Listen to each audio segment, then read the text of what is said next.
Hi all, welcome and welcome back to my channel. In this video, I want to share a tragic story with you of three young brothers who have been missing from Morenci, Michigan since Thanksgiving of 2010. The reason why I chose their story is to try to continue to shine a light on their case since they've been missing for so long, but also because their father, who is the reason why they are missing, was just denied parole in 2022. Why? Because his boys are still missing, and he still isn't talking. It was a horribly tragic case when it began back in 2010, and it still is today, because no one knows if his precious boys, Andrew, Alexander, and Tanner, are even still alive. Because Skelton claims he left his boys with a stranger in the state of Ohio, but police have been treating the case as a homicide case. They say they don't believe the boys are alive, because Skelton told them a number of conflicting stories to explain their disappearance, and it would be very difficult for anyone to conceal the identities of the boys, who were 9, 7, and 5 years old at the time of their disappearance.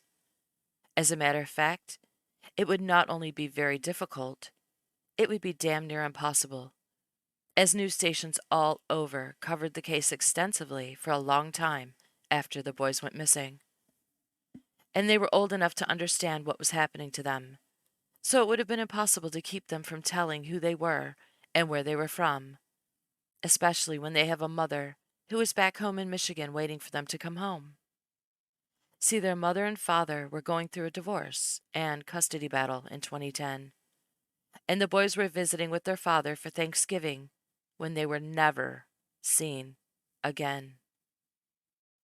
When questioned by police about the boys' whereabouts, one of the stories he gave them was that he gave the boys away to strangers to protect them from their mother. Police said they were able to track his phone, which showed him traveling in the early morning hours 25 miles south of his home to Holiday City, Ohio, and then returning. But searches for the boys have turned up little to help them find them.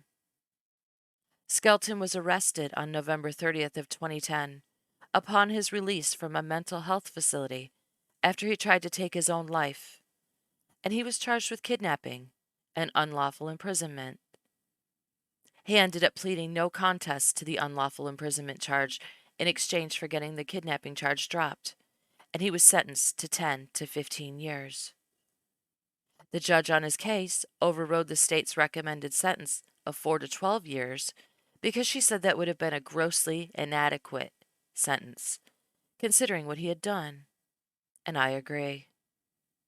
The judge said she didn't believe Skelton's version of events and told him, quote, "For months, I've asked you to return Andrew, Alexander, and Tanner.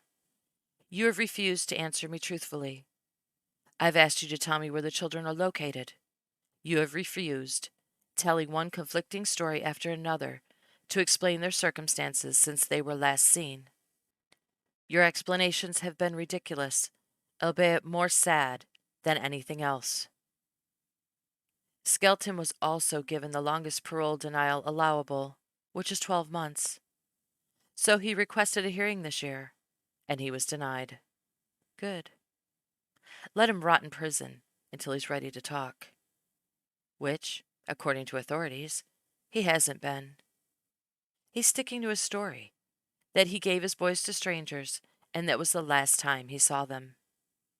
And police say they're happy to let him sit in prison because it gives them time to pursue murder charges against him, which they'd better get together soon, because even if they keep denying his parole requests, he's due to be released from prison in November of 2025. Because as much as I'd like to believe the boys are still alive, they would be 12 years older now, and they would definitely be able to get back to their mother, or at least let people know that they're still alive. But nobody has heard a thing from them. They just disappeared without a trace. Their mother did an interview in 2020 talking about what her life is like now, 10 years after losing her precious boys. She's still holding out hope that she will be reunited with them, as any parent would. She said, there's still that 1% chance that they could come to knock on my door. But we've kind of adapted. The slogan for 10 years is keeping hope alive 10 years later. She also said, I was not raised to dislike or hate, and that's such a strong word, but I hate him. I hate him for what he did to our sons. I'd hate him too. Hate may be a strong word, but sometimes it's appropriate. This woman has been through hell. No idea if her sons are dead, or if they could walk through her door any day now. No idea if her ex-husband will ever come clean about what happened to her sons, or if she will go to her grave not knowing.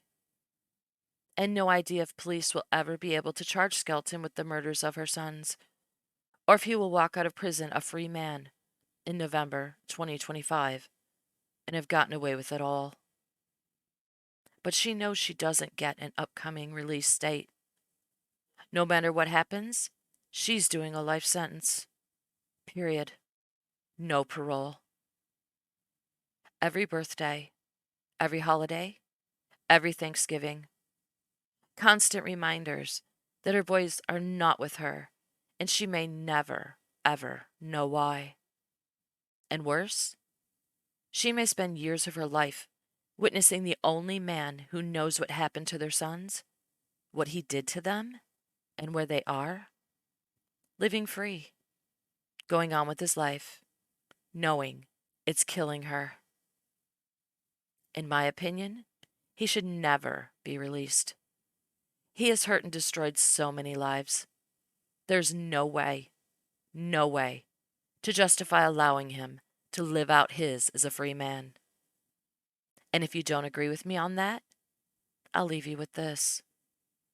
In 2018, a box of bone fragments and children's teeth was found in a storage shed in Missoula, Montana.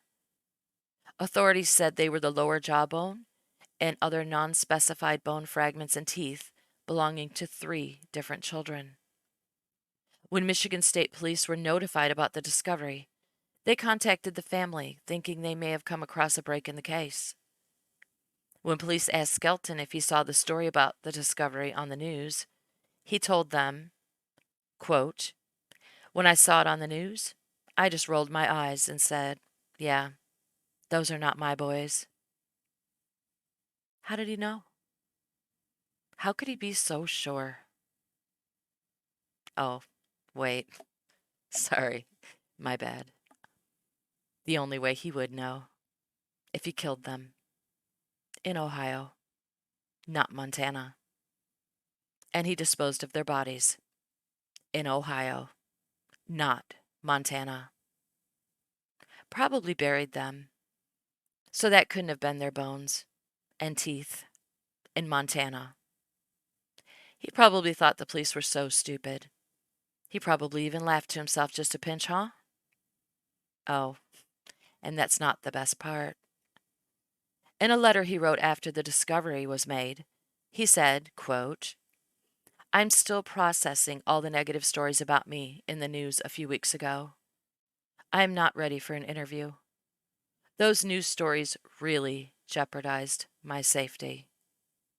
And quite a few people no longer speak to me. Boo, hoo, hoo.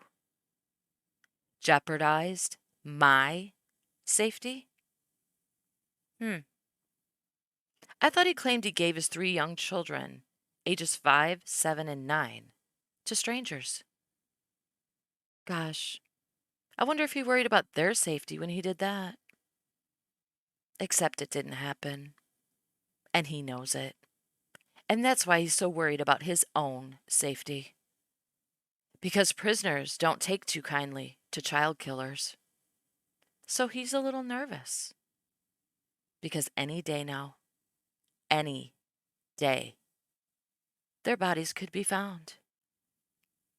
And when they are, people not speaking to him anymore is going to be the least of his worries.